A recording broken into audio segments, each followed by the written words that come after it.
Hi. How you doing, Tim? Oh, I see you have your Skype camera on. You won't need it because this is audio only, but if you want to have it on, just because you like having it on, that's up to you. No, I'll take it off because it will make the connection better, won't it? Oh, yeah, probably would. Okay. Hear a little buzzing in the background. Hopefully that won't continue. By the way, first and foremost, how's your last name pronounced? Is it Freak or Frakey or? Yeah, great question. It is actually pronounced Freak. It's an old West Country name, and that's what I grew up with, being called Freak. Okay, fair enough. So thank you Uh, for getting that out of the way. Unfortunately, to be honest with you, I don't remember where I first heard about you.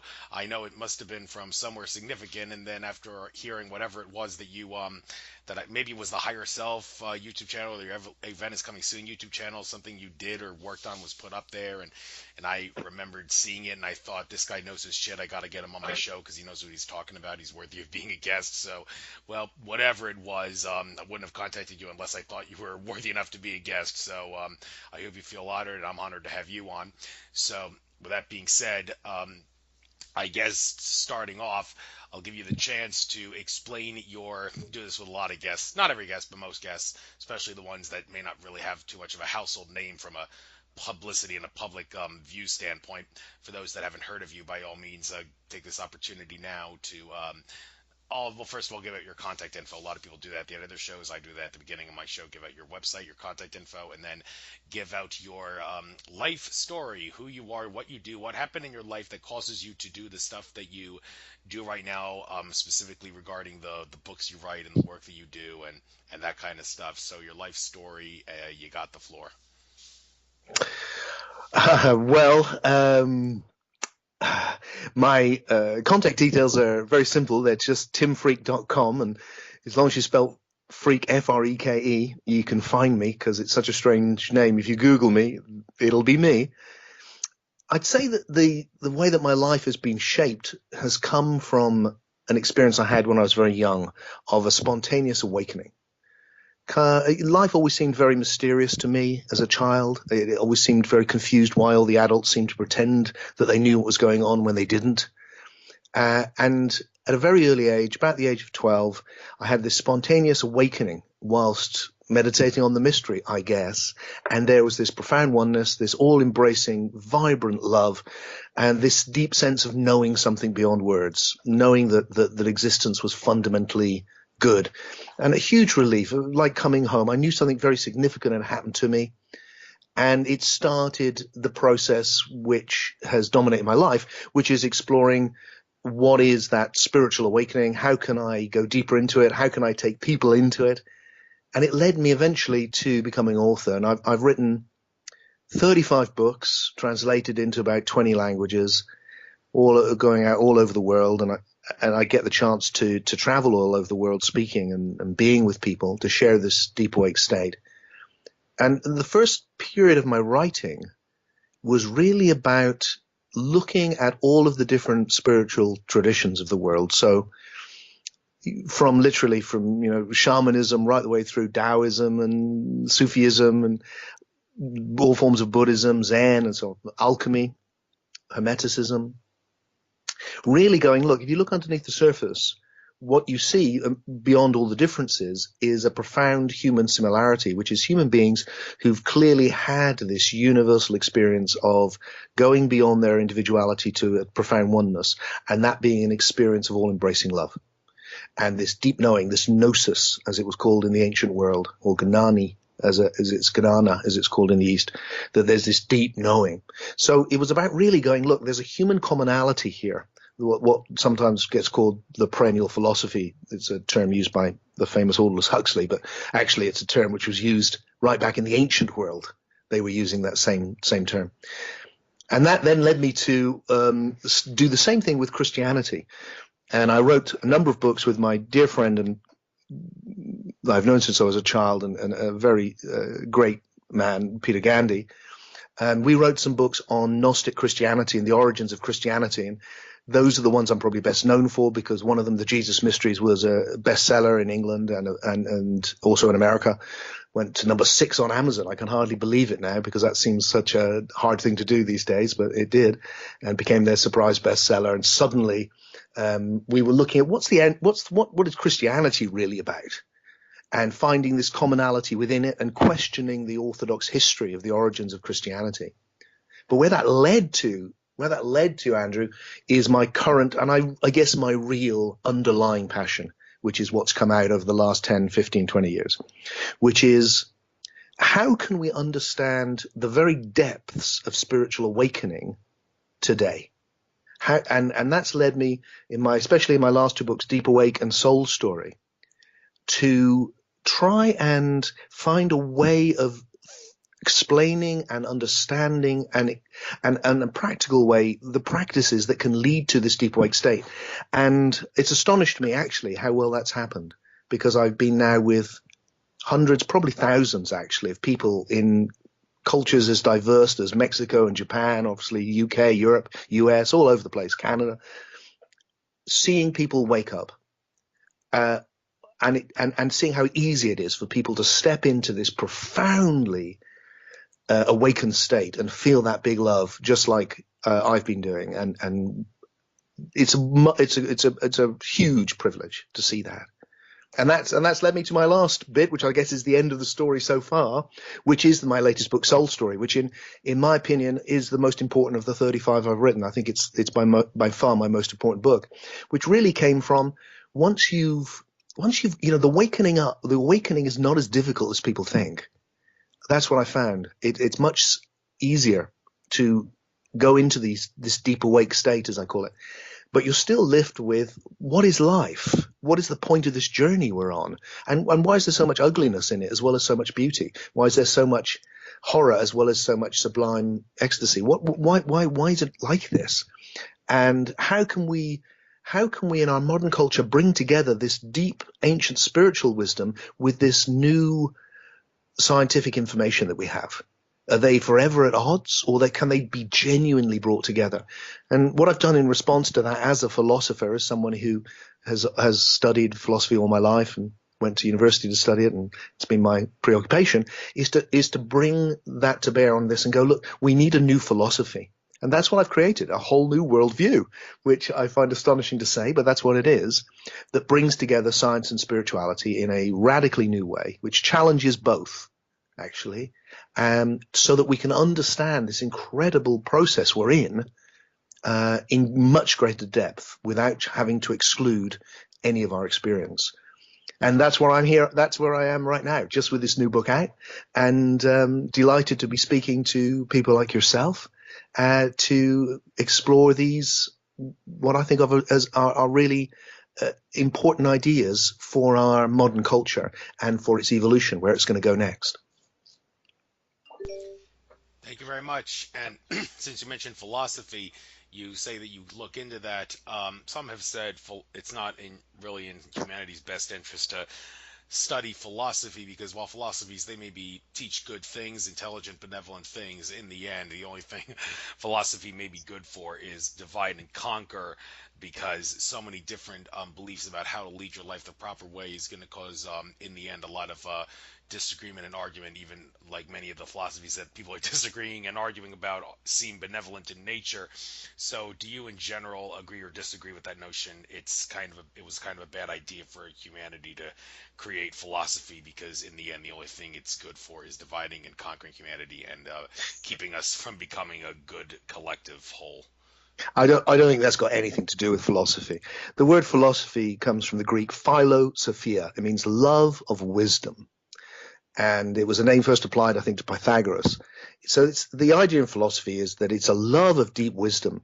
And one of the great things that you get from the philosophical tradition, as you get in ancient Greek, for instance, is the idea that you see in the great philosopher Socrates, which is a fundamental recognition that you don't know. So you start from mystery. He was very famous for being very wise because he was the only one that knew he knew nothing. And that's where I start from. Look, this is a phenomenal mystery. Now, if you take any set of ideas and make them absolute, you get a religion or an ideology. And then you've got conflict. And it comes because I know that my God is this and this is the truth, usually because I happen to have been born in this corner of the world, or sometimes because I've got involved in this particular cult, or I've been drawn into this particular ideology. And once that becomes absolute, then you've lost the fundamental nature of reality, because the fundamental nature of reality is the most breathtaking mystery. To just stand here now in this moment and recognize what a mystery we're in, that we are in a universe of 100 billion galaxies, that we're in a universe which science has now shown us is not actually solid matter in the way we perceive it, that is 13.8 billion years old, and so on and so on. That there is, the level of the mystery is so big, and death and all the spiritual aspects I've been talking about just add to all of that. So the thing we must never lose touch with is that humility of not knowing. If you lose that, you end up with ideology and you end up with conflict, and you see that all over the world. The job of philosophy, in its true sense, is to always take people out of that. The fundamental tool of philosophy is doubt. The ability to doubt your conditioning, to doubt the things you believe, to hold them up to scrutiny, not with the rational mind, but also with the deep intuition, with everything you've got. And then if your ideas still feel good, you've got something worthwhile. But if you haven't done that, you've just got conditioning. You believe it because you were born into it. You believe it because someone else has told you it. So philosophy for me is a way of setting us free from exactly those terrors that you're pointing to. Thank you. And I was recently reading one of Eric von Daniken's books about ancient Greece. He mentioned Socrates, and he said that Socrates, he was a brilliant guy and all. Ultimately, the ultimate father of Western philosophy. He came before Plato and Aristotle and all. But I believe that this was Socrates that believed in this and not Plato. Socrates did, for whatever the reason, believe that the will of society should take priority over the rights of the individual. And when it all comes down to it, that's absolutely asinine, because anyone with any shred of common sense would tell you that many people refer to this as natural law, such as Mark Passio. Talk about how the collective authority of a group cannot exceed the authority of any individual member of that group. And when it comes down to it, you can determine from that common sense fact that everybody, regardless of what nation they live in or what their age is, has the same rights, which are inherent at birth, and that is the right to do anything which does not result in you causing harm or intending to cause harm to another person or property through either negligence or deliberate intent. As long as you are free, meaning not under contract, not bound by the terms of some sort of a contractual agreement, then you're free to do that. That's where your rights are. And the fact that we as individuals do not have authority to punish someone who does not harm or intend to cause harm to another through negligence or deliberate intent means that our servants, emphasis on servants, in government cannot possibly have authority to do the same. Therefore, the only authority government has that we can delegate to them is to exert by any force to protect the rights and property of everyone under the auspices of that government, in the event that some individual or group cannot protect themselves from other groups that intend to cause harm to them. So we need to rely on our government to use a collection of force to protect us. But for some inexplicable reason, Socrates seemed to think that it would be in society's best interest if individual rights did not take priority over the interests of society. Do you know anything about this? And if so, yeah, I mean, that's just look. I mean, I don't know what Van Daniken's talking about, really. I mean, I have to read it in context, but on the face of it, look, this is just nonsense. That's like criticizing the person who invented writing for not having the internet. It's like things evolve. Everything's evolved. I mean, there's many people that would credit Socrates in particular with being the beginning of individuality, actually. That before that, we just don't have individuality in the way that we think of it in the modern world. So all of those ideas, they've taken a huge amount of evolution to arrive at.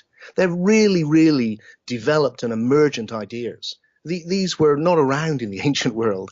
The thing about history is it's a very different place now, because now has evolved from it. So it's hard for us to put aside the things that we see as obvious. I mean, the mere fact that the ancient world was dominated by slavery, and that was seen as perfectly normal and something which would be there forever. How would you have a society without it? Whereas that's completely abhorrent to us today, and quite rightly so. So when you go back in time, it's good to criticize ideas. Of course, that's how we evolve. And Socrates had loads of ideas that I would criticize, probably nearly all of them, actually. But what these people do is that they're our forebears. They play a role in developing our ability to think deeper and to find deeper truths. I'm very critical of a lot of things in religion, for instance, hugely critical. Most of my work has been critical of religion, but I think also it's played a positive role at times, and it has given us truths which still are there, but we needed to evolve. Everything needs to evolve. So all of the ideas that you've just mentioned there, Andrew, I think are really modern ideas. They've been around for very little time altogether. And when it comes to Socrates himself, actually, of course, Socrates didn't write down anything. Everything we've got is through Plato. So it's impossible to know what Socrates actually thought. And I think actually he's referring to stuff probably in the Republic, which is usually regarded as the work of Plato. And this is a guy 500 years BC. You're living in a society where, the idea of democracy is very, very limited. It's a whole new idea anyway. And there's a whole load of ideas. I mean, he thought the brain was a cooling system for the blood. I mean, it's like ideas move on. And most of those old ideas are going to be wrong. It's pointless criticizing them, but they're just the past. If the ideas were being muted now, you'd want to criticize them. But in history, they're curiosities, really. They tell us more about the time than they do the relevance now. Yeah, and even though we may disagree with some of the things these people said, in the end, a lot of the things that they said that were flat out wrong, in the end, it may have posed a little bit of a hindrance. Like Aristotle, almost everything he said regarding science was flat out wrong. But well, he's a good example, yeah. Andrew, because without him, we wouldn't have science. But he was wrong, but without him, we wouldn't have. And that's true. A huge number of the pioneers. Newton had no idea of quantum physics, but it didn't stop it being a massive contribution. That's the nature of evolution. And I guess evolution is, for me, the key idea with which we can understand the reality we're in, that it is evolving, that time is moving. Well, one of the analogies I use in my book is we need to re-understand the very nature of time. That time is not something which passes, but rather something which actually accumulates. That there's more time all the time. There's more past. There's more past now than when we started this conversation. And this is a key philosophical idea in my book, Soul Story, so that we can see that everything that's ever happened is implicit in this moment. So the fact that we're having this conversation is because of Socrates and everyone else. Everything else that's ever happened has evolved into us right now. And implicit within this moment is everything that's gone before, in your life, in my life, in the whole of the evolution of the cosmos. And therefore we're riding on a evolutionary current which is expanding as new possibilities are realized in each new moment.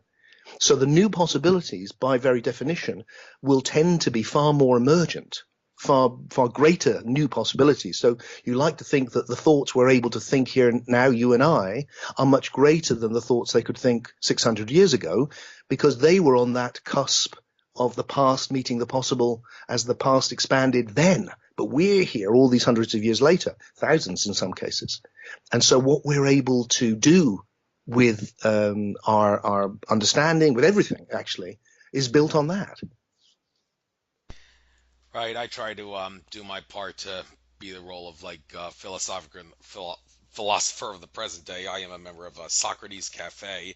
Don't get to go there as much as I used to. I'm one of the youngest people there by far, although it never ceases to amaze me that even though the ad in the paper for Socrates Cafe says any question under the sun is welcome, it seems like I'm one of the few people there that's willing to talk about far out things like conspiracy theories and extraterrestrials and higher levels of consciousness. And I realize that it's kind of my job, being, if I dare say it, I'm an indigo child in the present day, to do my part to wake people up to truths that they say, well, I've been on the earth so much longer than you. Why don't you listen to me? Well, yeah, but the problem is you've kind of been misled all this time by a system of domination and control that's designed to keep you in the dark. And it's people like me who I may not have been on the earth as much as you are, but it's in my best interest to try to wake you up. And I hope you're willing to listen and not going to have an inflated ego thinking that just because you're older than me, that means you're better than me. But I can't tell you how much it ceases to amaze me that if I talk about some of that crazy far out stuff, they sometimes give me a strange look or screw around with me or pretend like they're taking me seriously when I can tell that they're not. So I don't know what their problem is. Maybe their chakras aren't active or something, but whatever the case may be, it is I a think, flaw. all of us tend to get caught in our own ideas. That's the challenge. Each of us has, everyone has a unique perspective, and that doesn't mean they're all equal. Clearly, clearly the truth is the truth, and we can be nearer to it or further away from it, although I'm sure no one has it completely because it's much too big for that. But the problem, I think, is that it takes a real sense of humility and a real sense of self-honesty to be able to also hold one's own beliefs lightly.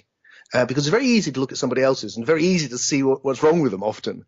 That ability to hold one's own up to doubt and to be with them in that same way. And so I think when I was doing my controversial books, like on the Jesus Mysteries, which is a very controversial book, the bestseller, which was a book about Jesus not being an historical figure. It was the book that started that movement, actually, now 18 years ago, which has become a huge, widespread movement with things like the Zeitgeist movie and so forth, which all came after it.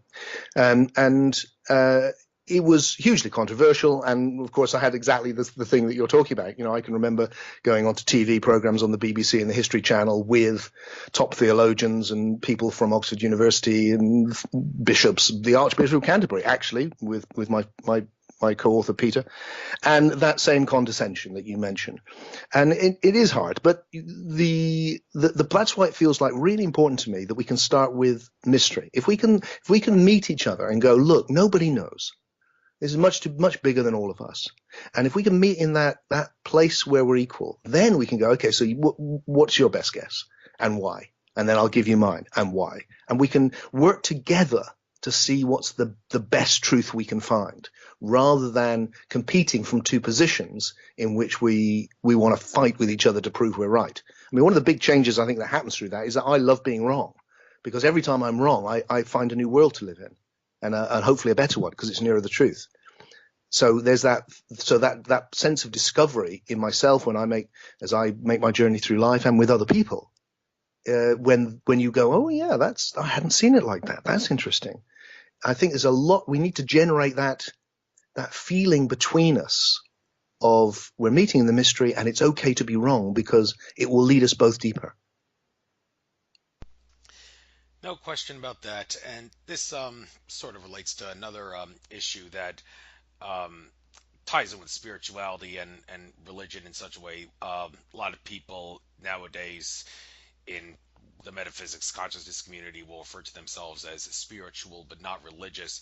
But this tends to be a big problem when it comes to people in these movements trying to get involved with the like the political movements. Um, this is what was to a great extent true in the United States of America. I don't know how familiar you are with this, but even here in America, where we're supposed to have a First Amendment ideology of freedom of religion, it appears that a lot of people who are spiritual but not religious, if they try to get involved with the like the constitutional movements and such, a lot of those people in the constitutional movements are Christian in nature. And I had a big problem with this myself when I was a member of a group that I was probably the most active member of the group by far, but unlike all the other people who wanted to stick to down to earth political stuff, I was willing to do that. Plus, a lot of things involving extraterrestrial cover-ups within the government, which many people in the political movements think is a little too far out there, even though the evidence for that is overwhelming that there is a cover-up of some sort. And as far as spirituality goes, the people in the group insisted that they were a Christian spiritual group. They liked what I was doing well, I was just say like what I was doing, but noticed how passionate I was, so they were willing to make me a separate forum on the group forum dealing with ET cover-ups and spiritual nature. But after I made it clear that I was the spiritual stuff I was going to write, with the exception of freedom of religion, Christian-based issues, was going to be of a metaphysical nature that has nothing, that is spiritual but not religious. They eventually decided without warning to kick me out of the group, and I realized how, well, I was like, well, what's going on here? Why can't I log into the group? And when I asked them, why I've been banned. He was like, look, many people, including group manager, do not think you're a good fit for this group. We really don't want to discuss this. Just please take this, seek friends elsewhere. The next thing I knew, a couple days later, a couple of those people were sending me friend requests on the social media forums, and I could tell from that they were from other websites and such. They're sending me friend requests and contact requests, and I was thinking, oh my God, is this supposed to make me feel better? I mean, you're obviously feeling guilty about what you did to me, but you think doing this to me is going to make me feel better, sending me friend requests for other groups that you are part of, that you want to now be part of because you kicked me out of your group, which you don't want me to be part of. Give me a break. But this issue of which is very prominent in America, it seems, among Christians, where the Christian people that want to talk about political stuff will not be tolerant of spiritual but not religious folks getting involved with their groups. Do you see any solutions for how that problem can be solved, or is it basically just, hey, look, don't try to get involved if they're not going to see you as a good fit? It may be in your best interest just to forget about them and seek awakening others elsewhere. I don't really have an experience exactly in that because it's very different here in the UK. Although I do come to the US a lot, but I don't get involved in that there. But in the UK, we've kind of left Christianity pretty much behind, and it's interesting to see how prevalent it still is in the. It's like looking at the US and looking at the Middle East. You see this world dominated by this much older mindset, and the way it looks to me now increasingly, Andrew, is I really see states of consciousness. I don't see nations. I don't see religions. I just see human beings in different states of consciousness. And there's a state of consciousness which makes people fundamentalist in some way, whether it's Islam or Christianity or indeed a political ideology. There's this clasping, this particular, it's a particular form of consciousness. And then there's one which is not like that, which has gone beyond that. And there's lots of others, of course. So what I see is, like, if you get involved with that particular type of consciousness, you will get this sort of reaction, whatever it's latched onto.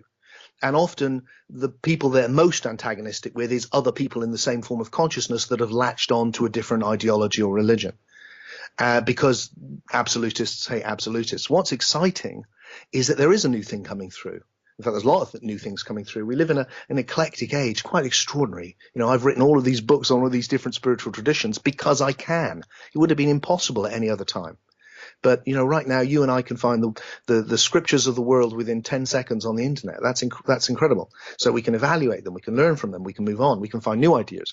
So we're entering a new world, and therefore the idea that we can pull out the essence of spirituality without religion, which, we did a book on that, 10, 20, 25 years ago, and it seemed really radical at the time. And now it's just taken for granted. And that's how quickly we've moved, so that we can not be tied down to any one thing.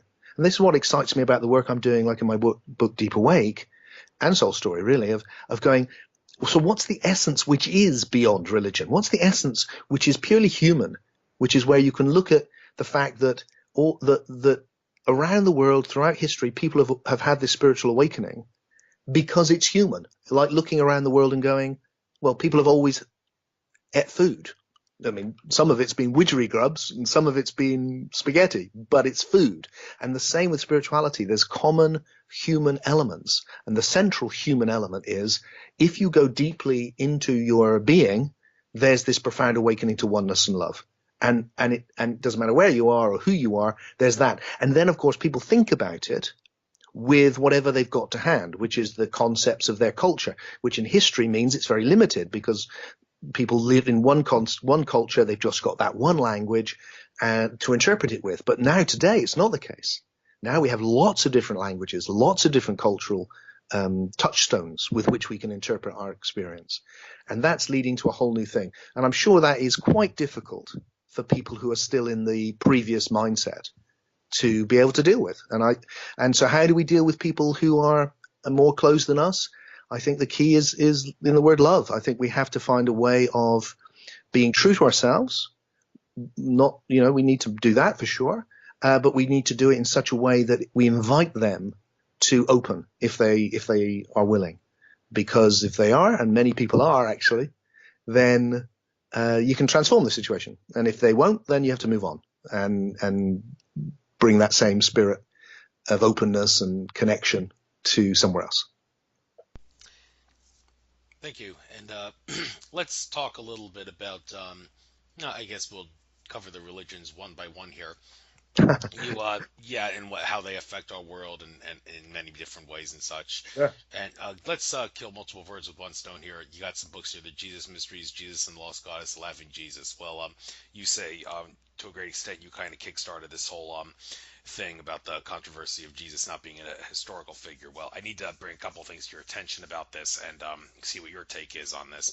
Now, I can certainly go along with the idea that the whole story of Jesus is a metaphor for the whole idea of the sun moving across the sky and the zodiac. People like Jordan Maxwell and David Icke have talked about that in great extent. However, to suggest that there was no such a person as Jesus flies in the face of what some others like Akashic Records reader Andrew Bartzis has said that there was a character named Jesus. He was a solar being, a human incarnate of the sun, but his story has been greatly twisted to the point where you could say that Jesus didn't exist. Well, yeah, the version of him in the Bible, yeah, that's definitely not something that existed because that's a completely twisted story. But to hear out of someone who has the ability to access the Akashic Records, which are basically a repository of information, like I've always said, if the Akashic Records say it, then it must be true. So he would be a great source in regards to this. So maybe his claim that Christ was a solar, I don't know if I should say Christ, I should say Jesus was a solar being, but his story's been twisted. Maybe there's some truth to that. And Billy Meyer, the Pleiadian Nordic contactee, said that there was a character named Emmanuel who lived many years ago during the time of Jesus, and Emmanuel was the son of a man begotten by a Pleiadian Nordic extraterrestrial and a human Earth woman named Mary.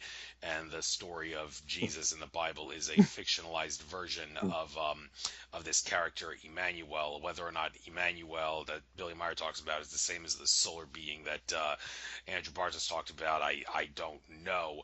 But to hear these people say these things, I think this is a really good example, Andrew, of what we've been talking about. This is where we need to apply doubt.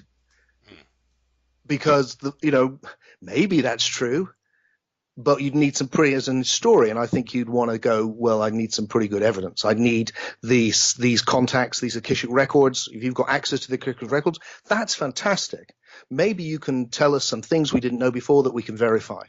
Because if you've got access, we can solve the whole problem of history right here and now. But that never happens, does it? Ever. Same with the stuff with the people who are saying, yeah, I've got these messages. You'll never get something you can verify. Now, if they did, I would love it. My God, I would love it. But that's not happened so far. So what we have to do is apply doubt. We have to be rational as well as intuitive. We have to be open, but we have to be careful. So therefore, let's go to actual evidence, because that's what we've got. And if we do that and we put, the other things aside, what I see is that everyone has their own Jesus. So, you're talking to people who are into ETs, he's going to be an ET. If you're talking to people who are into, Hindus, he'll be an avatar of Krishna. If you're talking to Buddhists, he'll be an enlightened master. If you're talking to a fundamentalist, he's a kind of thunder and brimstone, and there's bits to support that. If you're talking to a nice pacifist Quaker, then Jesus is a being of love. And everyone's Jesus looks like them. And the reason for that is, the first thing is, if there was a real Jesus, if there was, and there could well have been, then nearly everyone is wrong. He's not both an ET and a enlightened Buddhist or whatever. Or in Islam, you got the same thing. He's a prophet like Muhammad, but, just not quite as good and all of that. So your Jesus, everyone needs to face the brutal truth. If if they have a Jesus as an historical figure, that nearly certainly their Jesus is not the real Jesus. It would be a hell of a coincidence if they got it right, because there's so many different Jesuses, really, with every single person. What's interesting to me about the Gnostic perspective, these ancient Christians who were dismissed actually exterminated pretty much by the Roman Catholic Church, when Rome took on the religion of Christianity, and certainly I don't think there's any doubt transformed it considerably, or utterly, I would say, actually. But these Gnostics have a very different perspective. For them, the story of Jesus is like all the ancient stories of Mithras and Adonis and Serapis and Dionysus and Osiris, all these ancient stories, none of which are historical, all of which are myths about enlightenment or awakening, about coming to this gnosis. They're all allegories to be understood that they are about you. And so it's really the same as going, when I say there's no Jesus, it's on the same level as if I said, hey, the story of the Good Samaritan? Do you know what? There was no Good Samaritan. And of course, people would say, well, we know that. It's a story. It's a teaching story. That's not the point. Well, that's the whole thing's a parable. The whole thing from virgin birth to resurrection is a parable, and it's based on ancient pagan myths. It's identical to elements found in all of these ancient pagan myths of a dying, resurrecting God-man, which have been around for a very, very long time. And there's loads of evidence for all of that. There's absolutely no evidence whatsoever, none, for an historical man. There's just none. What we have is well known as late fakes. We've known that for ages. It's an assumption that there must be an historical man. Why? Because we've lived with it in our culture for so long, and we don't understand the ancient world. And the ancient world was dominated by myth, not myth meaning something false, but myth meaning a story that led you to deep spiritual truth. And that's what we have in the Jesus myth. We have the story of Joshua, who is based on these ancient myths of Dionysus and Osiris and all the rest. It's a new version of that. And we have plenty of people in the ancient world who clearly knew that, who said that. People like Justin Martyr, some of the church fathers said it, Tertullian said it, and the Gnostics knew it. They didn't see Jesus as an historical figure. So I don't think we need to go to trusting people who can't validate what they've said, who've got access to some special authority. I'm really against special authorities, whether the special authority is the Pope, who's infallible and knows, or it's an ET who's infallible and knows, or it's a claim by one person that they have special access to the Akashic records, which, by the way, I think should be taken seriously, but not necessarily everyone's claim about them. So I think caution, carefulness, and that when you do that, you end up with a very different picture of what's a reasonable interpretation of the evidence we have before us. I think that's fair and reasonable indeed. With you talking about what myths are, a couple questions I have about this. First question, difference between religion and mythology. According to Jordan Maxwell, you would not believe something is a religion unless you followed it and believed it to be true. Mythology is the same as religion, with the exception being that you would not call something a mythology unless you did not believe it, and consequently it was someone else's belief. So I guess the reason like the pantheon of Greco-Roman gods and ancient Egyptian gods, the reason they're called mythology more so than religion is because over the course of time, those things were eventually dismissed. So in the common knowledge of the day by people who believed in religion anyway was, okay, well, that is mythology. But the people of ancient Greece, Egypt, and Rome who believed in that would refer to Christianity, Judaism, Islam, and all the other things that we think of as religion as mythology, because they believed the pantheon of Greco-Roman gods and such to be a religion. So do you think that's do you agree or disagree with that distinction between religion and mythology? Kind of, but I think it's a bit clumsy. But I mean, I think go back to the ancient world. I think everyone. It's much more like, say, India today, where you've got all sorts going on under one big umbrella. So it's a mixture of things. So it's all mythologically based. Some people take it literally. Some people understand it allegorically. There's great philosophers sitting next door to somebody else who's doing a shamanic practice, cutting the head off a goat. And they're all mixed and muddled up together. So that the ancients would have looked at Christianity and they would have seen another mystery cult. They would have seen another myth just like their own, no difference. They would have looked at Yahweh and they would have seen another national god, just like all the other national gods.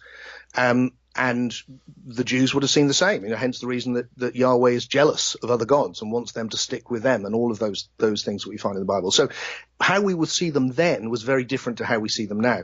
But where I think there is something in what you've just said is that what happens then is that people don't apply the same criteria to their own religion or their own thing. One of the things that I always find interesting is when you say to somebody who's a staunch fundamentalist Christian, why do you believe this? And they go, well, because it's in the Bible.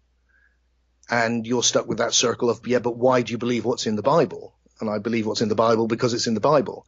And you're stuck with the paradox of, yes, but why would you not then believe what's in the Bhagavad Gita or in the Quran? And there is no answer to that. There's just a choice which is a cultural choice. You're usually born into it, or you've been pulled into it, and therefore you have a foundation, which then the foundation itself is actually just ridiculous. It's just an old book. And yet with it comes this certainty which shouldn't be there. And then we have this thing called religion. And like you said, then the rest is either mythology or the devil's work or the opposite of what you've got. And yet actually people who are in all of the different things are pretty much in the same mindset. I mean, you can see that. I used to go to Ireland a lot, and teach about this Gnostic Christianity there, because there's this big divide between Protestants and Catholics, which was still very rampant, especially when I was growing up, where literally you're born on one side of the road and this is absolutely the truth, and you're born on the other and the others are devils and you're absolutely the truth. And yet it's so hard for people often to see the obvious, which is they're both exactly the same. They're just mirrors of each other.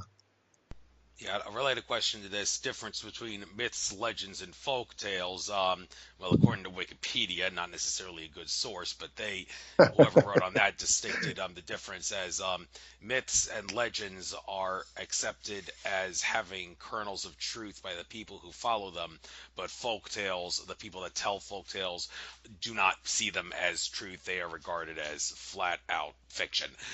Difference between myths and legends is, well, myths are kind of far out, really far out there, while legends are of a more down-to-earth nature. So the difference between myths, legends, and folktales, do you agree or disagree with that distinction?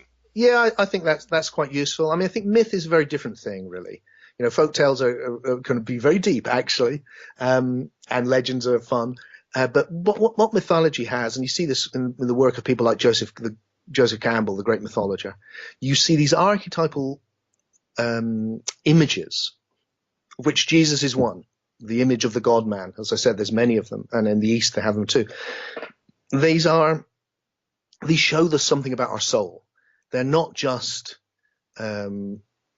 crazy stories. They're deep stories, and they're stories which can help us understand this process we're in on a very deep level. This is what the great insight of Carl Jung and Sigmund Freud as well before them was, oh, look, these myths, these gods still live in us as images, and they're showing us something about ourselves. Shouldn't be taken literally. So that the way forward, it feels like, with what used to be religion, is when we cannot take it literally, not identify with it as an absolute, but instead take what's good in it and understand the stories allegorically, like teaching stories, things which can show us stuff. And if we can do that, then I think we can start getting on with each other. And we're not going to be, because otherwise what happens, you can see it at the moment in some forms of fundamentalist Christianity, but it's obviously hugely writ large right now in fundamentalist Islam, where where in that particular form, Islam is trying to pull itself back to the Middle Ages, because it's actually taking seriously the idea that everything the Prophet said was the literal truth. And if you take that idea seriously, you prevent evolution. Cultural evolution becomes impossible. And therefore, you'll get pulled back all the time to something we should have left behind a long time ago. So they're doing things which all cultures were doing at one time. It's just we other cultures stopped. They evolved beyond it. But they're trying to go back to a way of doing it. So we have the same thing with Christianity, but it's very selective. So there'll be some people who go, oh, look, I'm against homosexuals because that's in the Bible, but they're not going to pull it back to other things that are in Leviticus, like, not touching the hide of a cow or not eating shellfish or some other crazy thing, which was in there. That's ignored. And so people are very selective. And that's kind of a good thing, really, because it allows you to move on. And once you realize how selective you are, eventually you can leave it all behind and go, look, this is nothing to do with God. This is all to do with cultural evolution. And what we find appropriate, we need to discover for ourselves. The thing which matters is the deep awakening which lies behind it, which is this recognition that we can be in touch with something, a greater being, whatever you call it, a fundamental oneness, and that the essence of that experience is love. And that's the great thing that you find in all these traditions. Sufism in Islam, for example, Gnostic Christianity within Christianity, that if we can just keep coming back to connection and love and our deepest humanity, then that can take us forward. No question about that. And regarding some of the figures that you see mentioned by name in some of the religious texts. Well, first of all, John Polk, Reverend John Polk, had him as a guest on my show. He wrote a book called Yahweh is a Creator God, and taught also people have asserted that Michael, Raphael, Metatron, and such, they're the archangels. They're mentioned in the Bible not because, well, the people that wrote the Bible intended it for it to be fiction. No, they well, maybe they did, but they decided to put those characters, those real life higher level consciousness angels and characters in the Bible, maybe among other things to maintain the illusion that religions are true, but also because, well, it maybe because it fit. They thought, okay, these religious high level consciousness angels and spirits, we could use them as characters in our religious texts because, well, it just fits. And regarding whether or not Yahweh was a creator god, also other really far out things like Eric von Daniken. I'm right now reading his book History is Wrong. I'm getting in the part about Enoch and all that. Who's said to be the great grandfather of Noah. Enoch has been alleged to have been a human incarnate of the archangel Metatron, and von Daniken does briefly touch on that in his book, and even talks about how Hermes, the Greek god Hermes, was related to Enoch in some way, which consequently you think, okay, does this mean that Hermes is related to Metatron? And this opens up a whole new can of worms. Like, well, you're trying to connect the dots with these religions to see like which religion was adapted from which religion. Like the whole thing, Jesus is what's the Horus, the Egyptian god Horus. But then again, even if you try to connect the dots there, you find, okay, there are similarities, but then again, there's some differences, and maybe the people, this leads you to think maybe the people that created these religions, they tried to brainwash us and confuse the issue by, well, making a lot of things similar. But then again, maybe they threw a few things that were not similar in there to think, okay, well, why is this inconsistency here? And this, of course, ties in with the whole idea that religions were created by the powers that be back in the many centuries ago for the ultimate goal of suppressing human consciousness by keeping you from being in the dark about the realizing that you are infinite. You're infinite consciousness. You are God. You're a representation of the soul at a smaller level. And these religions, because they teach you to worship a higher power, they keep you from realizing that. And the whole idea that religions teach benevolent things and can be used as a moral code by small groups, that's all just an illusion. That's the way they maintain the illusion, by making you follow that. So this idea that all these religions, that's why they were created, and all these characters like Metatron and Yahweh, they are real life creator entities, be they archangels or creator gods or whatever. I've babbled long enough. What do you have to say about these ideas? Wow. There's a lot of ideas there, Andrew. Woo. Oh, well, don't know where to start. Yeah. Well, the Gnostics certainly saw Yahweh as a creator god. They saw him as the demiurge, a false god who created the earth. They saw the earth as a problematic place because it was created by a false god, and we had to get beyond that to the God of love. I don't personally think the idea of a creator god makes any sense whatsoever. We can talk about that more if you like, but and part of the idea in Soul Story is actually to say, well, maybe I'll just take on that thread now, which is, for me, I have experiences since I was young. I started with it, of this awakening to love. And when I was young, the vocabulary I had was God. So I interpreted it in that way, and I can still see it in that way. So I have direct experiences, as many people do, of something you could call God. And the temptation is because in the past we had no understanding of science, we had God therefore as creating the world. Famously, of course, in our culture is the 7 days, but lots of different forms. And it's hugely problematic. It's problematic because of the great problem that theologians have wrestled with forever, which is, in philosophy, is known as the problem of evil. I'm sure you know it, which is basically, if there's a good God of love, benign thing, person, presence at the beginning of time, why would they create such a messed up reality full of so much suffering? Not just suffering caused by human beings, but suffering in the natural world, disease and pestilence and the horrible predatory things that can eat you from the inside, and all of that. And why would you do that? And it's impossible question to answer. And then with science coming along, we now know that the universe has been itself evolving for 13.8 billion years, and part of that evolved 120 at least million years of dinosaurs, and it's really, really hard to see why God would do that. So you get what I call the problem of absurdity, the idea of this being of goodness and love at the beginning of time who creates the whole thing. That being is the Gnostics must be right. He's insane and dangerous, and you should have nothing to do with him, because nothing but a insane deity would do any of those things. But the other option, which interests me, is that we take this idea of evolution, this marvelous cosmology which science has given us. I mean, actually, it's a very ancient one, but this new version, which says, look, we've seen the emergence of ever greater forms of existence, starting with very simple things like hydrogen, pretty much for a long period, just hydrogen.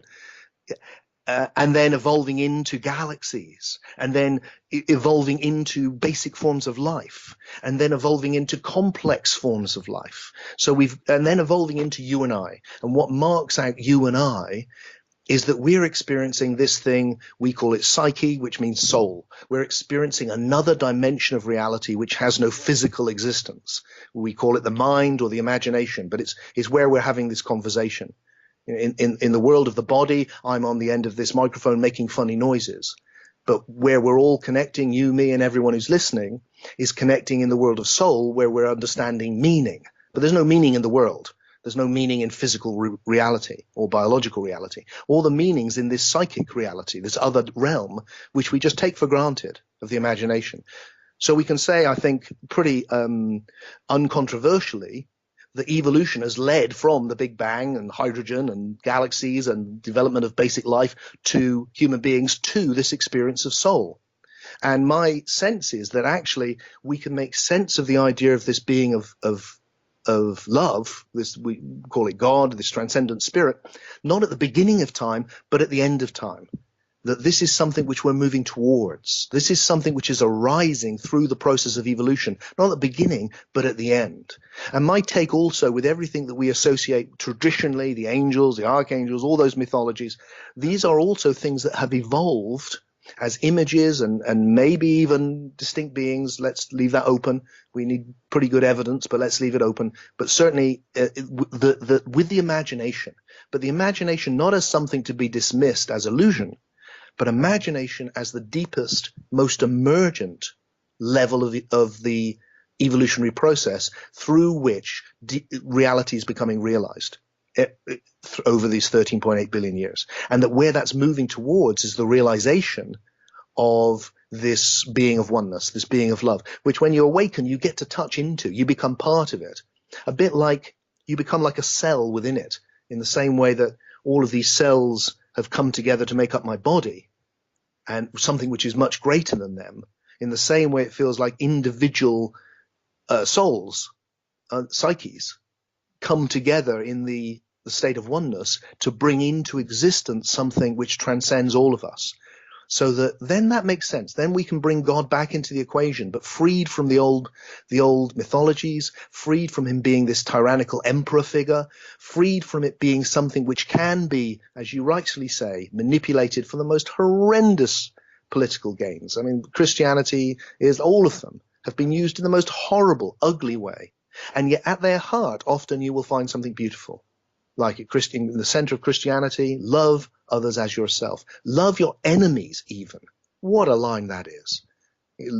God is love. These are deep, profound ideas. But we need to take those and evolve beyond all of the ugly stuff, which was something which was current then. And we need to go, look, religion which is serving oppression is just barbaric. Enough of that. We must keep evolving into the more emergent, finding the deeper. And if we can do that, we can leave all those things behind. And they've been created for different reasons. Just look around you today. There's people, I hope I'm creating something for a benign reason. I'm doing my best. But there's also, people who've created pernicious cults, which are clearly about their own power. And there's other people who are really just peddling a lie because it's to do with something else altogether, political power, for instance. And I suspect the ancient world and the whole of history has been the same. There's been a whole load of different people in different states of consciousness involved in spirituality and religion, using it for totally different purposes. Some to set us free, and some to enslave us to their agenda. And it's always been that way, and it still is that way. And our job is the same now, to see through that, find the deepest thing, and serve the deepest thing. Right. And you mentioned the whole thing about the universe possibly being about 13.8 billion years old. That flies in the face of what some people in the present day, who especially people who believe in the idea of infinite consciousness, assert. David Icke, in his book, The Perception Deception, he has a little section called Big Bang Bullocks, where he talks about how the Big Bang, that's just mainstream science. Bullocks, British euphemism for bullshit. And he asserts that the fact that we're infinite means that there was no beginning, there was no end, therefore, consequently, there can be no Big Bang. Now, others like Carl Johann, I'll give you a chance to give your take in a second, but I wanted to bring up Carl Johann Kalimann. I'm scheduled to have him. I was supposed to have him this Wednesday, but he completely screwed me over and forgot. But he's gonna make up for that by coming on my show on the 26th of July in a couple weeks. One thing I want to talk to him about is his whole theory of cyclical consciousness that the Mayans believed. He talks about how October 28th, 2011 is probably as significant, if not, in his opinion, more significant than December 21st, 2012 in regards to consciousness. But his timeline of like universes, cycles, and happening begins like 16.4 billion years ago. I remember in my interview with Daniel Scranton, when he was channeling one of the higher level consciousness entities that he channels, I do remember asking them what Carl Johann Kalimann, if he is right, and many people assert, yeah, he is, including this entity that Dan was channeling, what did happen at the beginning of his timeline 16.4 billion years ago. Unfortunately, I'm drawing a blank on what the entity that Daniel was channeling said, but they did give a direct answer. If anybody is interested, check out my interview with Daniel Scranton to get the answer to that. But I don't think that it was a beginning of the universe that happened like 3 billion years earlier than what mainstream science asserts. There was something else. Maybe it was a timeline incursion, because Andrew Bartz, the Akashic Records reader, often talks about 54 million years ago there was a massive timeline genocide. Maybe there was something similar to that, 16.4, but I'm not really 100% sure on that. But Andrew, let me ask you something. Yeah. What makes you believe something? What makes discernment? Empirical evidence? How do you discern? How do you discern that those sources are valuable to listen to? What makes you do that? What's your process of discernment? Boy, how can I answer this? I guess it's one of those, if my spidey sense is not tingling, then I guess I can detect that maybe there isn't any truth to this. But if my spidey sense is saying, is not showing me anything that's thinking, okay, this is flawed, then, well, maybe it could be viewed as potentially true. Am I saying that these things are 100% true? No. But just following that through. So what based on that method of discernment, what do you say to someone who goes, yes, Andrew, but I just know because of my deep inner sense that whatever, L. Ron Hubbard is the greatest master that's ever lived, or Jesus was here and he's coming back next week, and if you don't believe that, you won't be part of the you won't leave planet Earth with us. Or when we rely on that feeling just of I like it, or it resonates for me in that way only, how can we have any dialogue with others that use the same technique to justify things which seem crazy to us? Well, there's a big difference between someone saying I just know and someone saying I know because I feel it, because something that's the equivalent of a spidey sense isn't that exactly what they're saying too? Aren't they saying I know because of I have this deep intuition, or it's this thing has been revealed to me, or Jesus appeared in a dream and told me it was true, or something. There's a reason. There's always an experience, or I was born again and I saw this beyond any doubt, or something.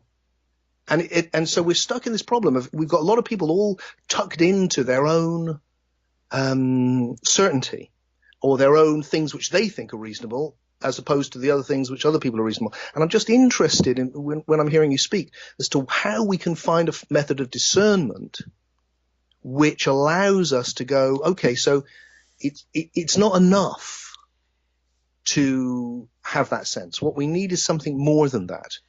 Because, for instance, if I speak from my own experience, when I was younger, I had a powerful experience. It was electrifying. It was in a kind of Hindu cult for a short while, because I was following the Lord of the universe. And if you'd spoken to me then, I was absolutely sure of it.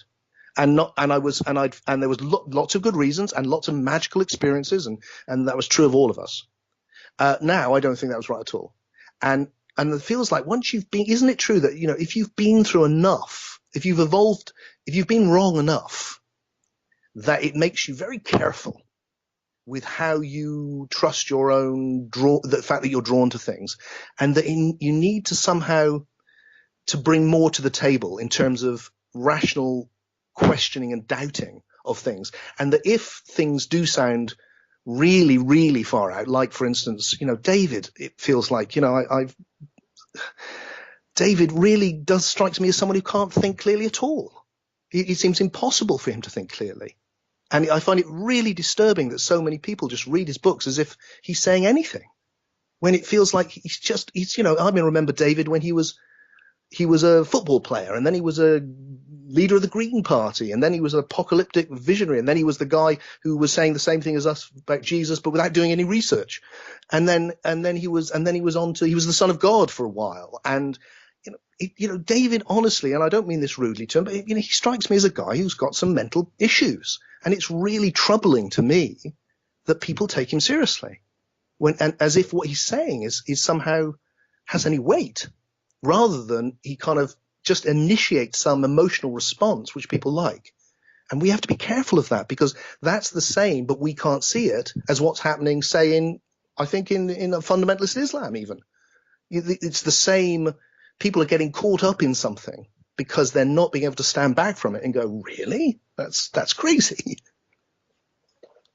Well, one of my jobs, as you could probably guess from having been interviewed by me on this show, is I try to, whenever I hear two different people in a similar area of research give different answers to the same question or the same subject, and discernment alone can't really answer the question. My job is to say, aha, there's a contradiction. I need to bring awareness by confronting these people and Very basically good. saying, you said A, that person said B, Very good. you can't Very be good. right. You got it. Very Somebody's got to be right. So I don't mean to create a conflict between the people when I do that, and I hope that doesn't happen when I do that.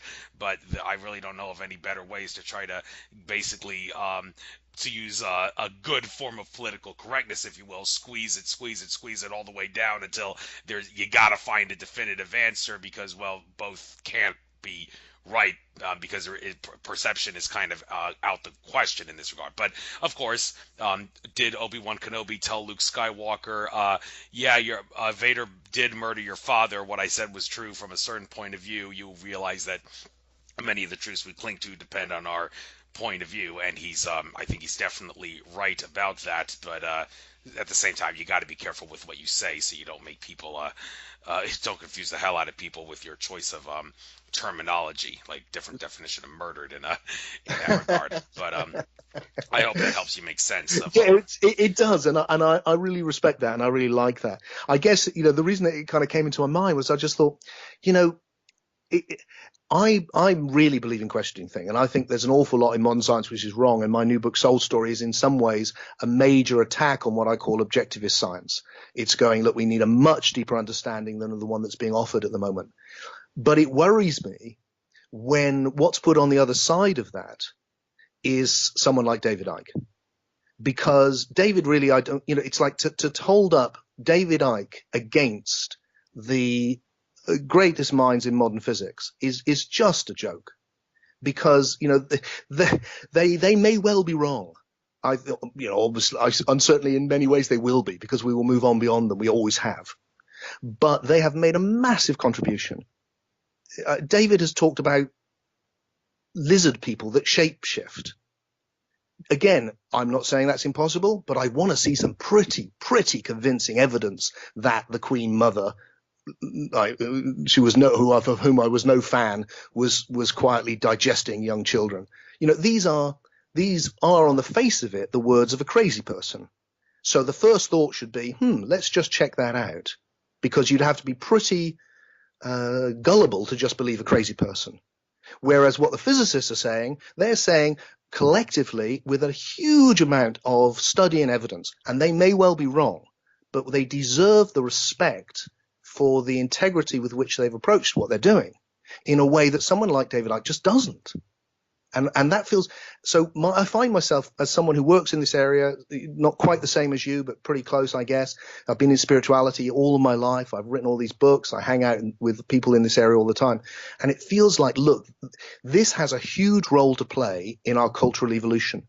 And the biggest thing that is standing in the way is the state of spirituality itself, because it is not up to the job, because it's not rigorous enough, because it needs a big open heart, and it needs a great openness of mind, but it needs masses of amount of discrimination, because there's a tendency to just get pulled into all of these things as if they are equally valid. But someone claiming the authority again, I have the authority, let me tell you, I'm in touch with the Akashic records, I'm in touch with a being you can't see. Well, this is what the Pope says. This is how the Catholic Church pulled it off for all those years. I'm in touch with someone you can't see, and let me tell you how it is. And your job is to believe me. Give me some evidence. Well, there is no evidence. Tell me something which is genuinely I don't know. You know, if you're talking to a higher being and physics is wrong, come up with a better way of combining quantum physics and Newtonian mechanics. And if you came up with an equation that did that, you would change the world. And people would go, my God, this disembodied entity has got it. We're going to get the answers to all our problems. But that never happens. So because that never happens, we have to back off and be really careful. If we want a form of spirituality which can genuinely change consciousness, it has to move beyond the pre-rational and become trans-rational. It has to go beyond rationality, but it must embrace it and contain it. And at the moment, I don't see that as much as I would like to. Well, that sort of leads into what I wanted to ask you next, and I'm sure you'll have a field day with this regarding this individual's way of discerning truth. George Kavassilis, I'm a big fan of his work.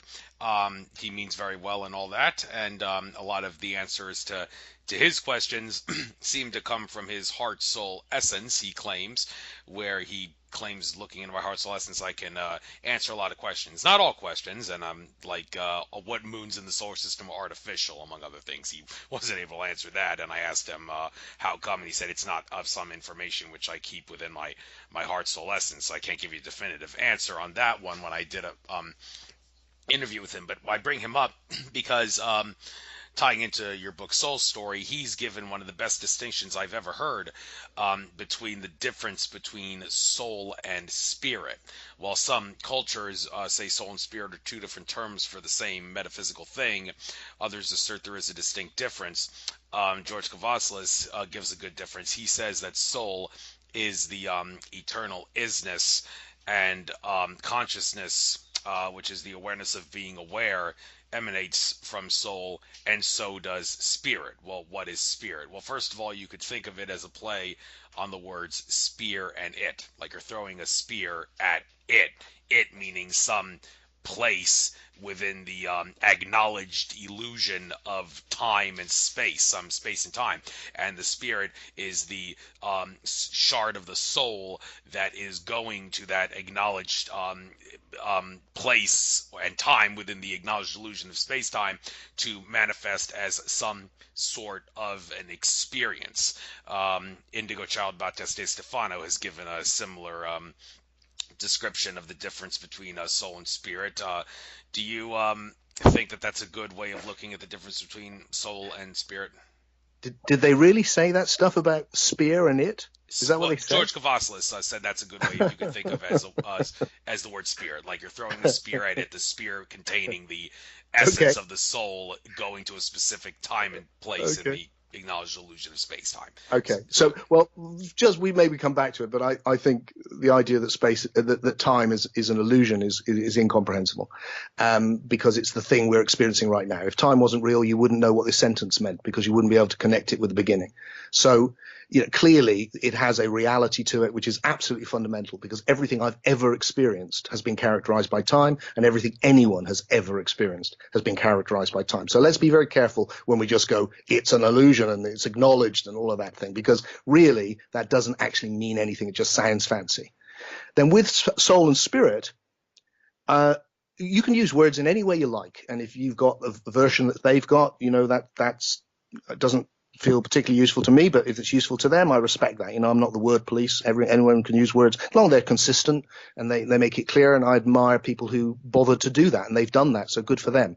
What I can tell you, though, is the way that the words were originally used. And that can be interesting, their etymology.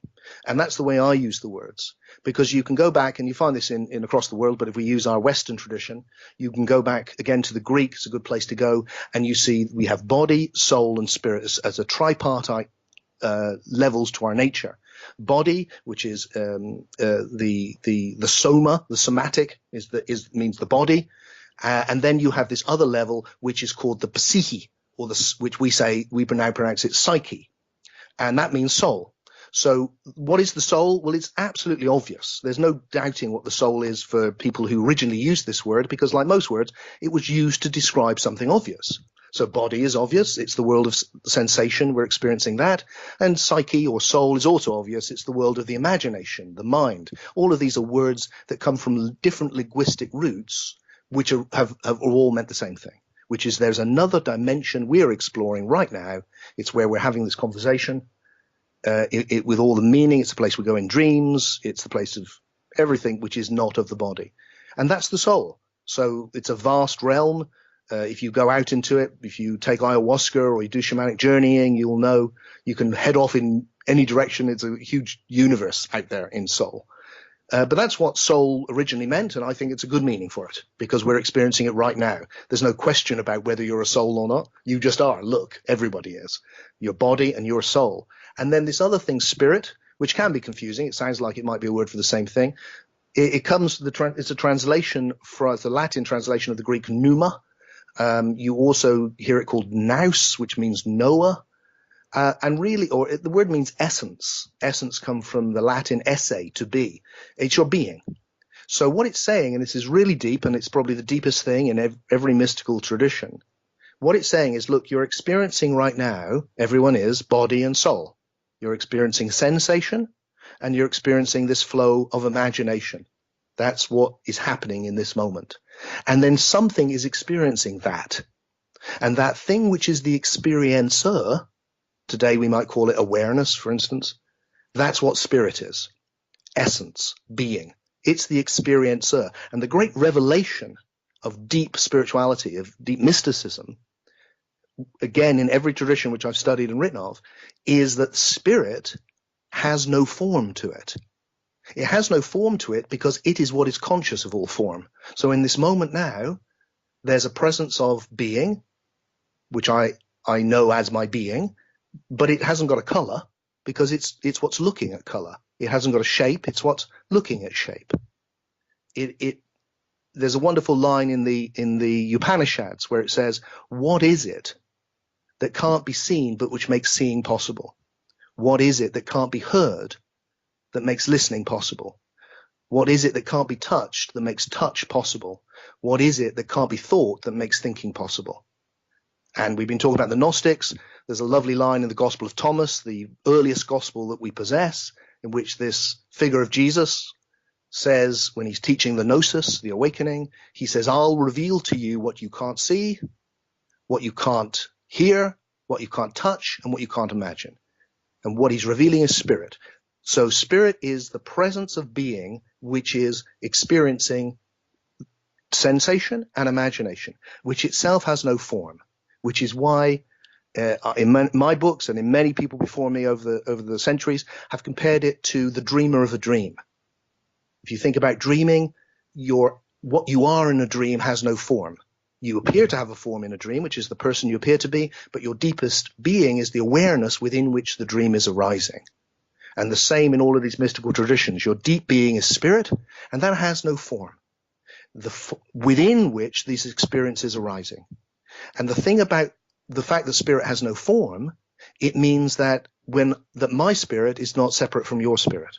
My being is actually not separate from your being, or from any being, which is why when you spiritually awaken, when you become conscious of spirit, you enter this state of oneness. So behind the separateness, there's this oneness of being, because formlessness has no boundaries, has no walls. And as you become deeply conscious that we're both separate and not separate, that's when the love arises, because the love is how the connection feels. When I connect with other people, with you, with everyone, with my environment, when I see that I'm both separate and not separate from it, I'm also one with it, what arises is this universal love, which the original Christians called it agape, another Greek word. I call it big love because it's just infinitely big. In the West, in the East, it's called metta, or compassion is a good translation. But it's just this massive connectedness which arises. And so for me, that's what spirit, soul, and body are very obvious. If we look at this moment, body, sensation, soul is imagination, spirit is the experiencer, which has no distinct form, but which is conscious of all form. As body and soul, I am separate to you. When I become conscious of spirit, I'm not separate from anything, because there's one of us. Well, you're entitled to your distinctions and your opinions. Wanted to. Oh my God, I lost my train of thought. Oh yes. Making sense of the whole thing that you just to be clear, Andrew, yeah. What I was describing then was actually the etymology of the words. That's what I was describing. This is where these words were used first. This is what, if you go back into the words when they started developing these ideas, it was to describe something which was that obvious. That's what they were being used for. Now, what we've done since is create all sorts of convoluted meanings for them. But wouldn't it be interesting to go back and go, what happens if we apply these very clear meanings? Because, for instance, it becomes much easier then to take deep questions like the idea of do we survive death, for instance, because then it means we can frame the question really clearly. We can take all the metaphysics out, all the theology out, and we can go, what we're asking is, when this experience of sensation and embodiment that we're having right now, when that stops because the body dies, does this experience we're also having right now of soul, of imagination, does that continue? Does the dream world continue when the sensual world stops? And you suddenly you're able to contemplate these profound ideas without just getting lost in a morass of theological or metaphysical concepts. We don't really know even what they mean. Not really, because we only know what something means if you can relate it to a direct experience.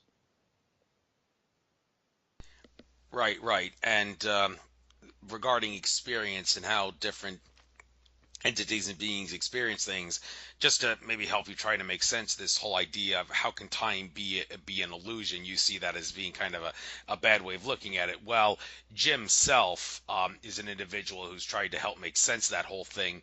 The idea being that once you get to the fourth dimension or density, some people like to use the word density instead of dimension, time is fully acknowledged as being an illusion, unlike here in the third dimension it is perceived to be real. Well, how do you make sense of that? Well, Jim Self said here in the third dimension, the present is reactionary, meaning that the way you perceive time in the present moment is that it is some sort of a reaction to something that happened in the past or something that might happen in the future or is set to happen in the future.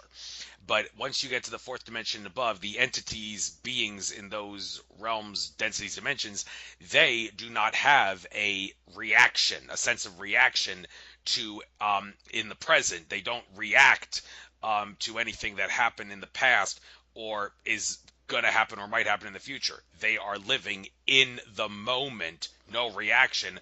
Therefore, to them, time, they can think of it as being non-existent. It's an illusion to them. Does that make sense to you? No. Really? It seems like silly thing to say, and no wonder you're claiming these other dimensions and all the rest of it. Look, look, our people, any experience is one experience after another. If it wasn't one experience after another, it would not be an experience. Well, that's what time is, isn't it? Time is one thing after another. So whether in the fourth dimension, the third dimension, or the 3.5 dimension, you're experiencing one thing after another. Do you react to the past? Well, what even does that mean? Obviously, you can be reactionary, caught in your past, repeating things, frightened of the future, all those things that we commonly are. I find it very easy to imagine that there are beings superior to me by far who don't do that like I do. I hope so. But are they still reacting to the past? Well, of course they are, because the next moment comes from the moment before and includes that moment. If it didn't, there would be no experience, or it would be utterly random. I mean, utterly random, wouldn't it? But because it's not, we're able to have it has some coherence, which enables it to be experienced. So they may not be reacting in a knee-jerk sort of way like we often do, but if there's any communication between them, they're going to be reacting. If someone passes a communication from one to the other, well, then they're going to be reacting to the past because it's come to them from the other, for instance. There are a million ways you could frame that. So a lot of these ideas fill me with despair because they seem so unthought through. And it feels like we need to move on from this type of muddy thinking, which is taking us nowhere. There's somewhere much more interesting and important to go. And we just need to find the clarity. And then we can, with humility, we can step out together and go, okay, let's explore really what's here and not get taken in so easily by these fanciful claims to authority, knowledge. And then if the people who claimed this great authority said something which really was like astonishing, I'd be impressed. But what they say is either obvious, like get rid of nuclear weapons and things which any person knows is a good idea, or gobbledygook, really, to be honest, like that. And I urge everyone who's listening to this to dare to step beyond that and find, because there are, the life is strange, that what we found reality to be already is stranger than we ever could think. We don't need to go to these places which are unsubstantiated, which actually don't hold up to any scrutiny. To look at reality as it actually is revealing itself to us is there's enough there to blow our minds completely. And yeah, I just want us to do that, and not these silly dead ends. Well, life would be kind of boring if we didn't try to speculate on how to make Oh, sense of these speculation concepts. is great. Yeah. Speculation is what it's all about, Andrew. We should definitely speculate. But there's a difference, isn't there? From speculation is if I'm here going, well, that guy's wrong because I've experienced the fifth dimension, and let you tell me in my soul essence in the fifth dimension, then you see that actually that's wrong. Time is reality. And it's like, well, what am I talking about? What, I could, maybe, but we should be incredibly skeptical. We really must be. We owe it to ourselves and each other, because a lot of spirituality it seems to me, is mainly often forms of just mental illness, to be frank. People just saying things because it makes them feel important, like they've got some knowledge which somebody else doesn't have, and which they've got no justification to say. And we shouldn't be listening to this. We need to find a wise voice within us and between us, but that's not the wise voice. Surely it's not. Okay, moving on to switching gears here. Some other things we could talk about. Zen and also Buddhism. I want to bring a couple things in about this. First of all, I remember Kasha Quaker tutor Andrew Bartz having said, when you're talking about all the religions of the world, and he's not including the New Age religion when he says this, if that can be called a religion, he says out of all the religions, the one that is the most metaphysically accurate is Buddhism. But in the end, even the Buddhists got it wrong. Unfortunately, I must plead ignorance on what the reason he gave for why the Buddhists were wrong, but he did say out of all the religions, they are the most metaphysically accurate. And second of all, in regards to Zen, I remember when I used to watch TV back in the day. Don't watch it anymore now as much as I used to. It's only Ancient Aliens and a little bit of NFL football when football season comes. That's the only thing I watch on TV now. But when I used to watch it more often, one show that I did watch was on the Science Channel, An Idiot Abroad. A pretty comical show about some guy from, maybe you've seen it, the guy from Britain who goes Yeah, around the world. yeah, Yeah. he's famous for it. Yes. And he don't remember exactly what country. Maybe it was Japan. Maybe it was China. But he met a Zen Buddhist in a temple or wherever the Zen Buddhist was living. And one thing the Zen Buddhist seemed to do over and over and over again was clean the house over and over, the same parts of the house over and over. And the guy who was the idiot abroad, as the title suggested, when when asked about his experience, he said, that Zen Buddhist cleaning his house all the time, that's not Zen Buddhism. That's OCD. I mean, how anybody can even think they can benefit from that is absolutely ridiculous. Although I must say, I will admit, though, when I'm doing chores around the house, like doing the dishes and all that, I sometimes say, I'm just bringing out the Zen Buddhist in me when I do this. But I would definitely not clean the same thing over and over because I don't see really maybe he somehow sees a benefit, but in general, I do think there's a bit more constructive things to do with your life. So, question for you: do you agree with Andrew Bartz's claim Buddhism is the most metaphysically accurate, and Zen Buddhas, what can they possibly get out of cleaning the same thing? If it's not OCD, then what is it? Well, it gives me the opportunity to agree with your Akashic Records guy, which is kind of nice because I've kind of been questioning that whole approach. I do think that Buddhism is one that I personally find more satisfying, but I also think they've got it wrong. And I think we need to move beyond it. And one of the things which I'm doing in my new book, Soul Story, is looking at some elements which are in Buddhism and suggesting other elements which we need to go beyond. And one of the themes which have been coming up a lot for me recently is the way in which my generation, certainly in this country, and I think also in America, we're very good at questioning Western religion and seeing it as inadequate. And then in the 60s and 70s, and onwards, it really imported a whole load of Indian religion, but fairly uncritically.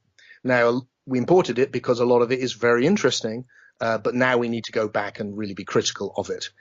So my feeling is, yeah, there's something really very interesting about Buddhism and other Eastern traditions as well, non-dual traditions and Taoism too, actually. Beautiful insights, but we also need to be critical of them. So yeah, I think it's probably, if I had to choose one, which I really had to push me to say of the traditional religions, which is up there, I'd probably Buddhism.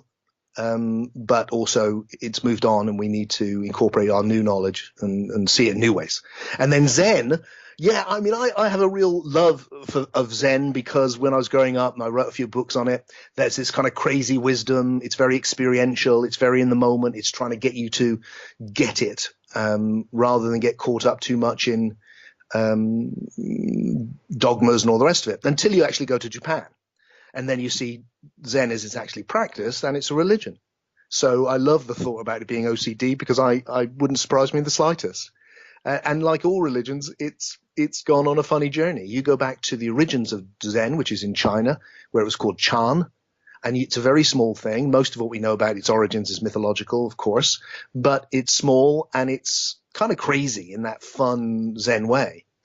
But by the time it reaches Japan, it all becomes about a very straight back and sitting very still for an extremely long time or getting hit with a big stick, which was completely the opposite of where it started off. So, there's no such thing as Zen. There's a whole range of things that call themselves Zen. And it's become very popular, I think, really as a kind of more like a style statement. I mean, it's black and white and clean lines and minimalist or something like that. So you come up close and these are all different things. And a lot of it is nuts. But within the nuts, we need to be open, I feel, to findings also some deep wisdom.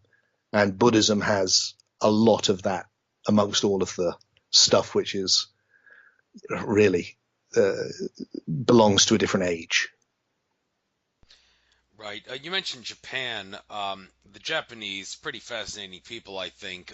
They Yeah. definitely know what they're talking about in regards to everything has a has a soul, even the non-living things. Interestingly, watching one of Benjamin Fulford's updates, a lot of people say Benjamin Fulford, a lot of things. Some people call him Benjamin Full of Shit Fulford, but I think that's an exaggeration. I'm sure at least 51% of the stuff he says can be accepted as true.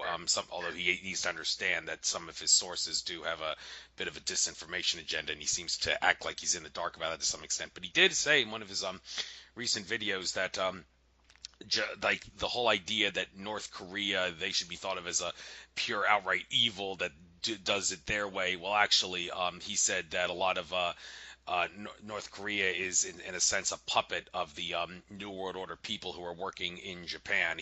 Benjamin Fulford has exposed the extent to which Japan has a lot of influence in regards to the New World Order, and that may not necessarily tie into any of that stuff I just said about the Japanese people believing what they believe about everything having a soul and all that, but well, I guess it digresses. We don't really need to get into that. It kind of falls out of the realm of this interview. But just thought I'd point that out, though, that North Korea may actually be a puppet of Japan, the Japanese mafia to a great extent. But anyhow, where did this whole idea of in Japan of everything having a soul come from? Because they seem to know what they're talking about. Why is it that they believe that, and the history of that? It's because everywhere believed that. That's Oh, the ancient belief. They have it in Shinto, which has survived. That's the difference. So it's still survived there. They have this ancient shamanic religion of Shinto, the symbol of which I loved. I didn't realize until I went to Japan and saw at the center of their temples this circular mirror. So where we would have a cross or you'd have a Star of David, they had a circular mirror made of bronze, which I thought was a lovely symbol for religion. Something circular, which is nice, which you could see yourself. What an amazing symbol. So when you see Shinto, it's again it's very, very old and so very much of the past.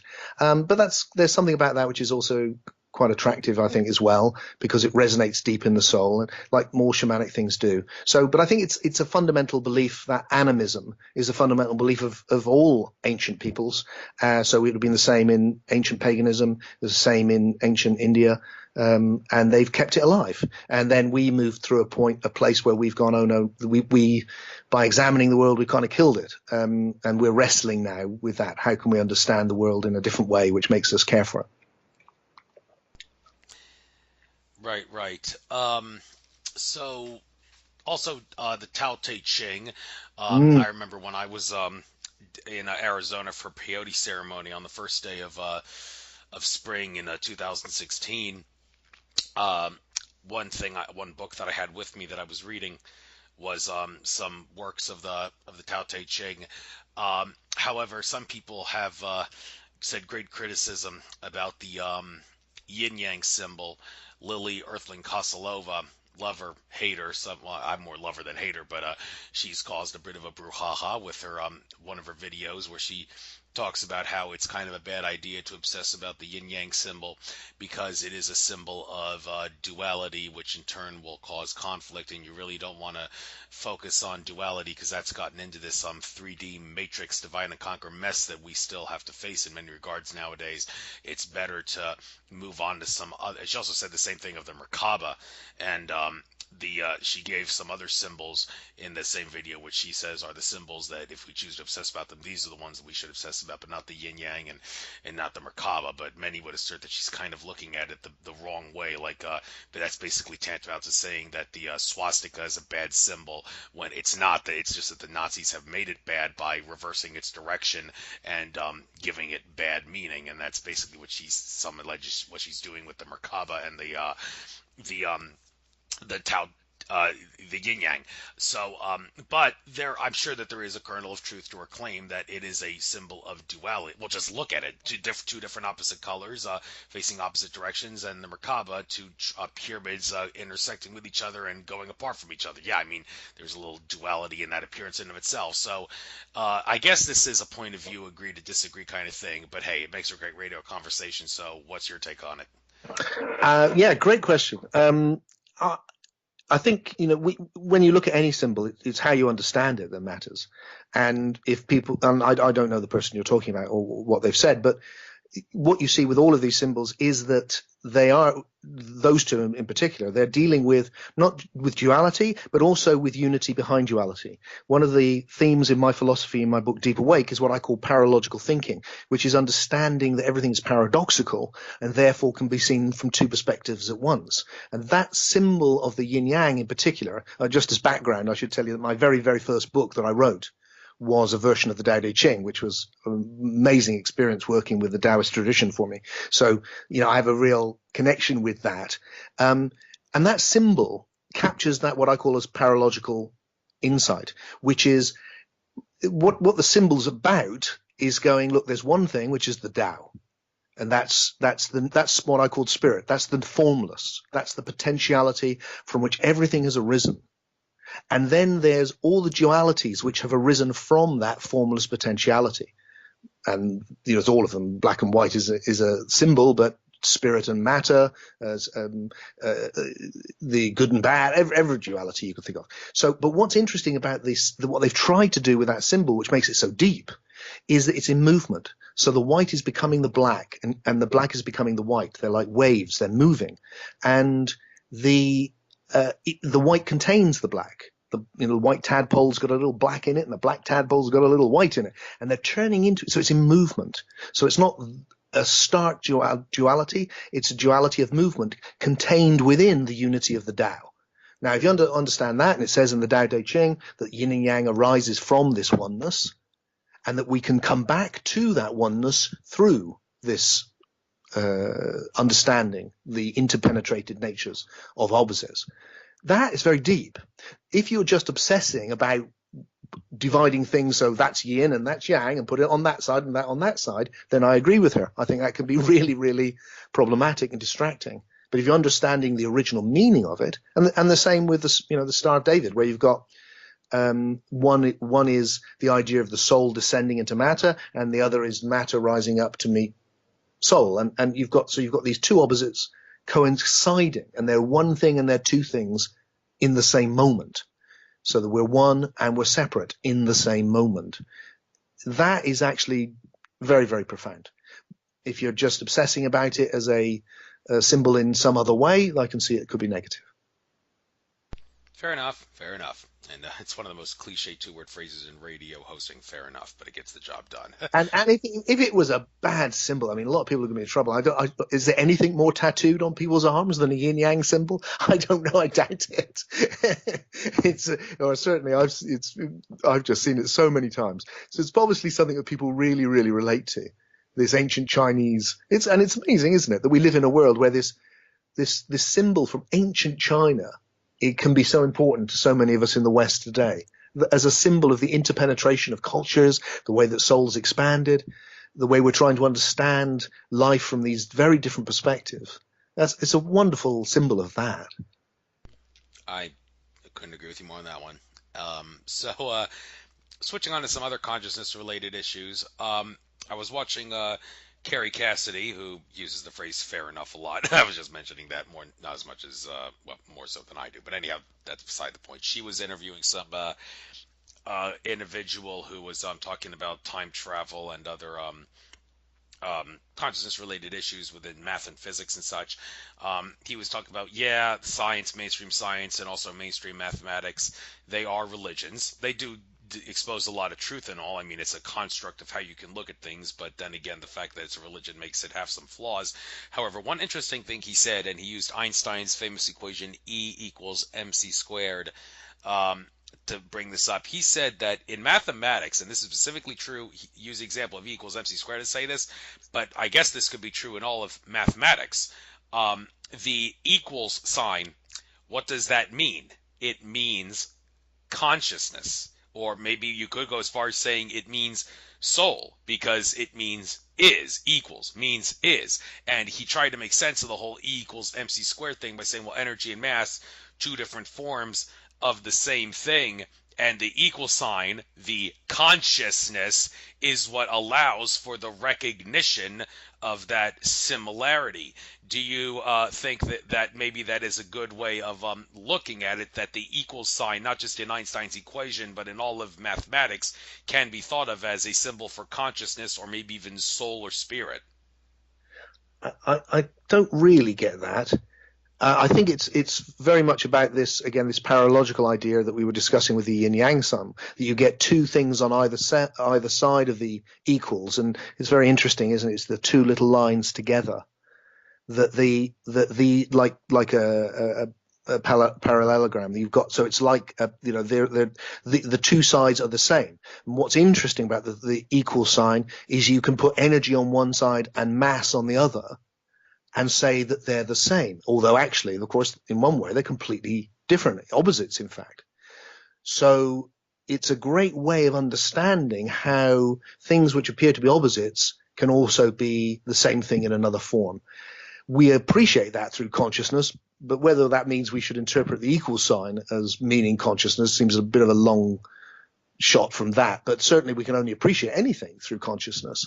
And it's a very, these mathematical images, well, mathematics generally, the question of what mathematics is and how it works, how we discover things which are already there in mathematics, how, there is prime numbers going on forever, but we don't even know what they are, but they're already there. What that means in terms of the sort of language that mathematics is, I think, is really, really interesting and deep and hard to answer questions.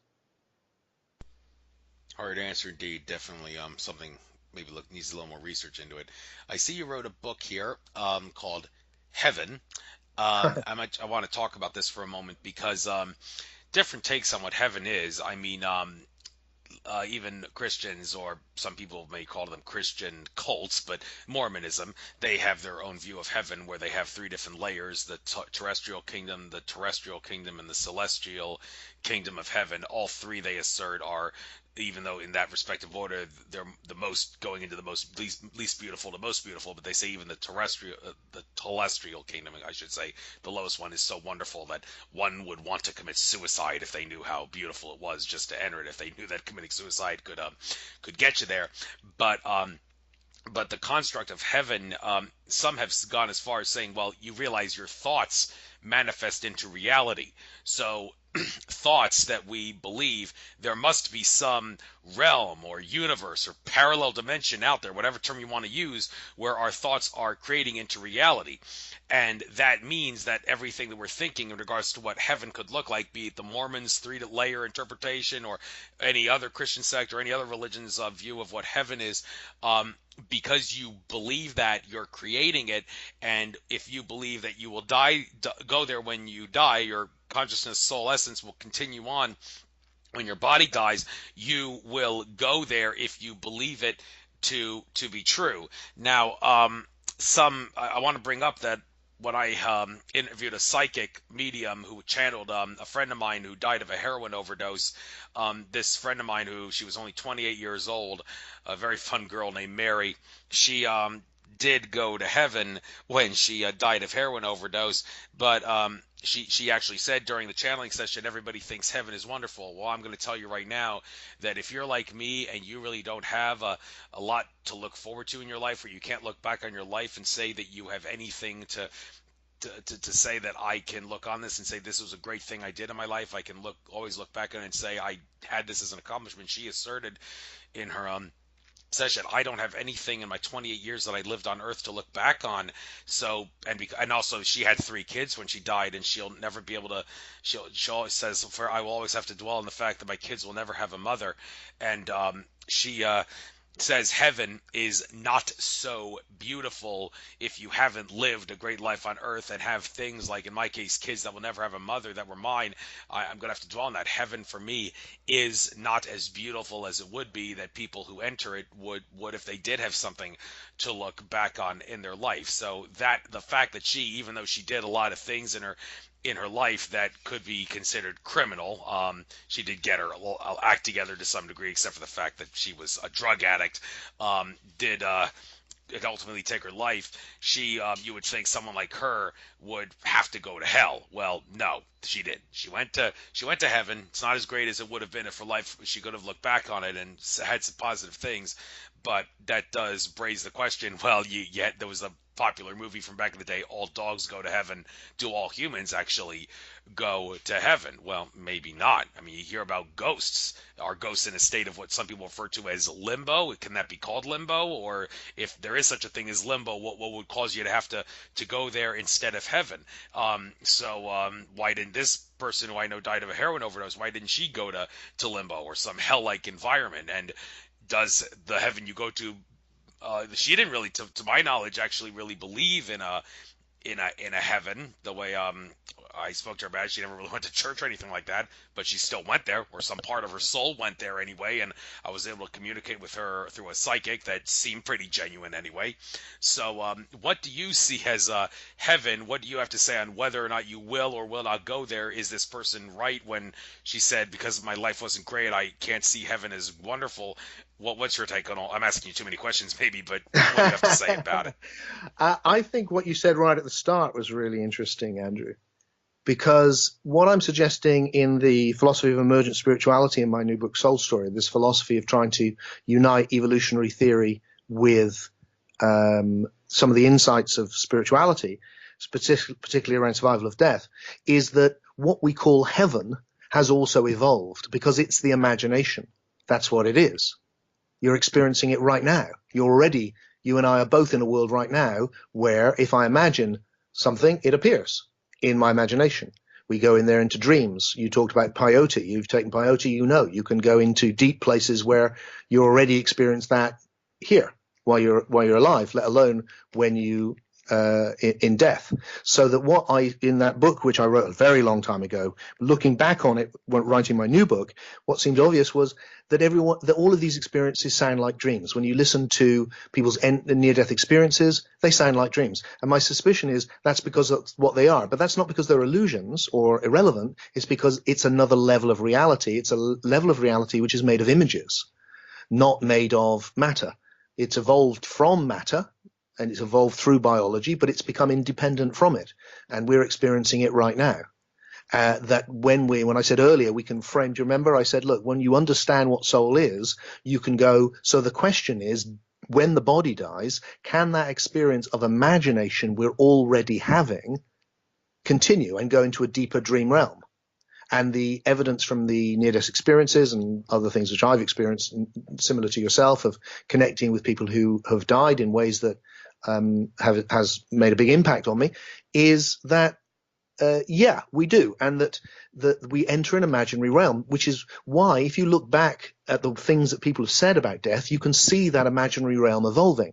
So if you go back to the Greeks, you get the death is it's a land of shades. It's not very clear. It's not very real. It's like one of those sleepy dreams where you don't really know what it is. But by the time you get to other cultures, like you get versions of life, because that's what it is, but perfect. The drinking halls of Valhalla with all the warriors, or the happy hunting grounds, or these kind of images. Also negative versions of the same thing. And then by the time you get the great religions arriving, suddenly that becomes the imagery of this collective dream, what I call the imaginos, the world of images. And you get places full of Buddhas and saints and angels and all of that. And then today, when people relate their experience, you get everything, because we've got so much of a imaginative vocabulary to draw on. So you get all of these cities and rainbows and visions and all sorts. And then when you meet people, often they shapeshift, because like in imagination, you can appear any way you want to appear. So that you've got people appearing, well, the analogy would be with an avatar, that you're able to, because it's not fixed. It's fixed here with the body, but it's not fixed in the imagination. We can move that about. That's the nature of the imagination. So what I'm suggesting in my book, one of the key ideas in Soul Story, is look, what we call heaven, what I call the imaginos, the realm of the imagination, is vast, and it's evolved from the cosmos. The cosmos has given birth to the imaginos. And the imaginos is we're experiencing it right now, and we can go much deeper into it. And when we go deeper into it, that is the place we go into at death, and we move in and out of it. Actually, I think, just like we move in and out of it now. So I think it's a reality, and I think the reason that we find all of these things which seem to be projections of people's dreams and their ideas is because that's what it is. And if you don't know that, then I imagine you'll get caught up in it. And just like your dreams at night, are they all good or no? Some of them are not. Sometimes they're nightmares. Can people experience nightmares after death? I sadly expect so. But is it beautiful? Seems to be mostly from people who come back through the near-death experiences, and we have so many now from so many cultures. It's a vast wealth of knowledge. Overwhelmingly, it's a beautiful and powerful experience. Even for people who've suffered in life and taken their own lives, there's very little sense of punishment and a great sense of help, trying to work through the things in their soul that needs to resolve. And the connection, of course, with the love light, this being of light, which would be a symbolic representation of what I call spirit, the formless essence of all, the God that we are moving towards, not the God at the beginning of time who's mad, but the God at the end of time, which is arising through this whole process of evolution. Thank you. I'd like to talk about a couple of books here. We got about 11 minutes left in the show. Maybe we can cover these two things and maybe one more question for Lucky. Book here, The Heart of Islam. I want to talk about Islam for just a moment because it seems like it's caused a lot of controversy in the present day. There's definitely a conspiracy among the powers that be to open the borders around the world, particularly the Mexican border in America and the borders around Europe, to bring radical Islamic refugees and such into those countries in order to destabilize the countries. And now we're seeing all sorts of unvetted illegal immigrants who are of a radical Islamic faith causing a lot of murders and terrorist attacks around the world. And you can make the argument, yeah, these are staged in the sense of the powers that be are opening the borders to allow for these radical Islamists to do this, be they part of ISIS or not. And although I have a feeling a lot of these specific Islamist people that are doing these specific terrorist attacks, I got a feeling they are under some form of mind control, which is causing them to do the attacks. Just hang on a second, Andrew. Look, yeah. I'm in Europe here. There are so few of these people. And the people that are being brought in, these are kids often who've lost their parents. They've traveled thousands of miles in distress. Their culture have been destroyed. This idea that somehow what's happening really is they're letting it. This is so far from the truth. What is happening is we are trying desperately to cope with a massive humanitarian crisis, which is going to carry on. These people who are coming in are themselves victims often of the same strain of Islam, which is causing so much trouble. But make no mistake about it, it is a minor thing and a minor threat to us in the West. I mean, you're much more likely to die of eating a peanut than you are of being attacked by an Islamic terrorist. I mean, there's so few. Now, obviously, they're distressing. And when they happen, it's awful. God, terrible that people would choose to do such an awful thing. But there is so few, and it is so small. The place where you should be looking for conspiracy is surely the opposite place. Why is something which is so inconsequential and such a little threat? And the Islamic State is next to being crushed militarily. The numbers have gone down massively. The numbers that exist in any one country are, compared to the 7 billion people on the planet, minute. The numbers of people they've killed are very, very, very small. Why are the powers that be, to use your phrase, why are they bringing attention to this, like we've just had with Donald Trump, just in Europe just now, saying this is a threat to Western civilization? I mean, if that's a threat to Western civilization is based on nothing because it's minute. It's like a flea on the back of something gigantic. And why are they doing that? Why is something which is really no threat being turned into a massive threat? Because what it's doing to us is stopping us seeing clearly, and it's stopping us reaching out in compassion to people. You know, I was with a woman who's a Swedish woman. She'd been with she'd been with a refugee and come to Sweden. She'd gone there. She was looking after their kids. The woman was there. They got these 2 kids. She was pregnant. They didn't even speak to each other, but she befriended her. She took her through the birth. She was there when the child was born. The child is now named after her because of it. They couldn't even speak a word. They just connected through smiles and through tears. These are the people. our humanity must not be crushed by people who sow fear, and fear which is irrational because it's so exaggerated beyond any sense of realism. So that seems to me, that's where we should be looking for a conspiracy, if anywhere. Why has that happened? Why at a time when we're so safe are we being told we're so at risk? Oh yeah, I agree with you on that. Although I will say though, I want to talk about how briefly just how a lot of each religion has its own unique way of suppressing consciousness and such. Like Christianity is big on preaching, we're the only religion, believe in us because we're true. Well, Islam, they tolerate other religions, although a couple problems with Islam, it's notorious for suppressing the divine feminine. Just look at the females who follow faith have to cover themselves up like that. That was one of the conspiracies in question that was thought to have been prominent on the minds of the powers that be when they created Islam, like as a way, like Mother Earth. It's called Mother Earth because it's feminine energy dominant. We need a religion, they thought, to suppress the feminine energy more so than the other religions before did this. So as a result of that, they created Islam. And I don't know how to the truth about this, but I hear that the Quran, compared to, like, you think the Bible's got a lot of contradictions in it, I hear that the Islamic faith, the Quran, has a lot of contradictions in it, more so than the Bible would. I don't know if there's truth to that. If I'm wrong, by all means, I'd like a Muslim to maybe leave a comment here saying you're wrong, and I think they're both like it, Andrew. That's the truth, and they're both a funny. The reason that these things survive is they're funny mixtures.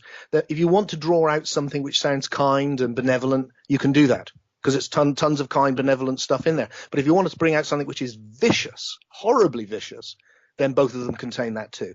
So if your agenda is vicious, you will find backing for it. If your agenda is kind, you will find backing for it.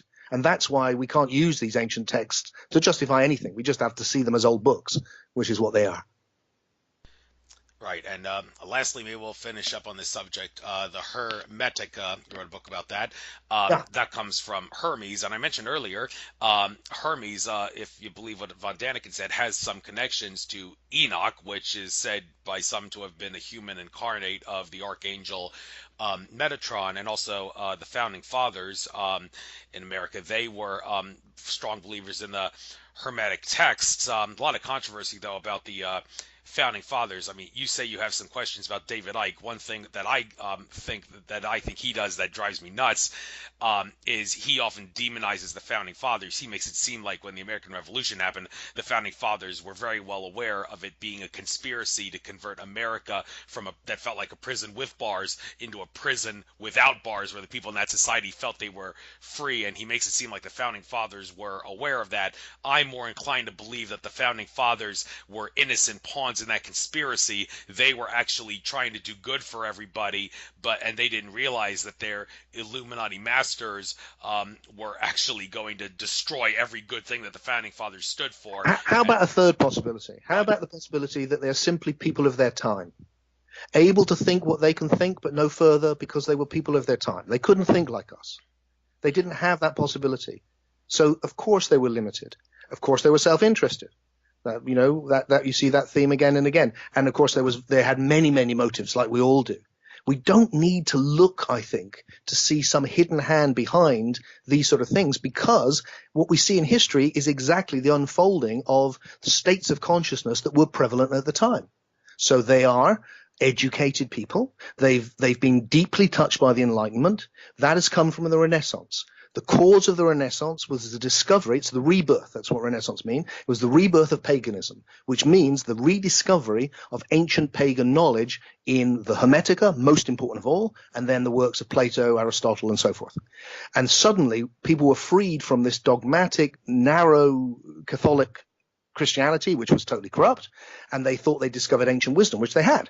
And that fired off a new way of thinking. It led to science, it led to alchemy, which then led to chemistry and so forth, and it led to the sort of deism that you see. It led to the beginning of Masonic traditions, where they tried to connect it, often made up connections back to ancient Egypt, where Hermes is Thoth for the Egyptians. He's the creator of the pyramids, the great scribe. These are all mythical figures. Enoch is another one which they're connected with. These connections are often made between the Greek gods and the Egyptian figures and the Jewish figures. This is classic ancient mythology, connecting different figures and saying they're the same.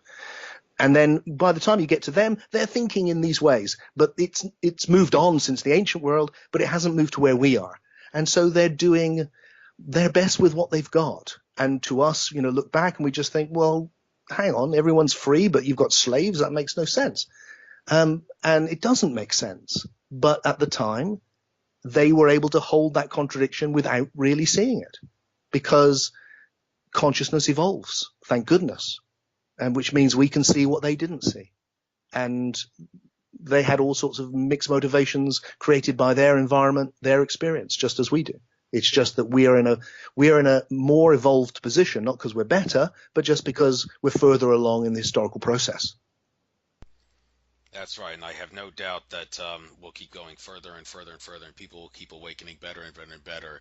People like you and me just have to do our part to make that possible. So with that being said, Sounds good to me, yeah. yes. So that being said, I guess I'll bring this show to an end now. I do have to go back to work. I did clock off the clock a little bit just so I could do this interview with you. So it was a pleasure talking to you. I'll get this uploaded to YouTube hopefully tomorrow at the absolute latest by midnight tomorrow, Eastern time, my time that is. And I'll make sure I spread this far and wide on other social media sites and whatnot to make sure that this information gets heard by the people who are destined to hear it. So, Tim Freke, pleasure having you on. Glad your publicist Debbie, or whoever she was able to communicate with me to make this possible. I'll give her a lot of credit for that. Good luck on your future endeavors. Enjoy the rest of your trek throughout infinite consciousness. Thank you, Andrew. Take care now. Bye bye.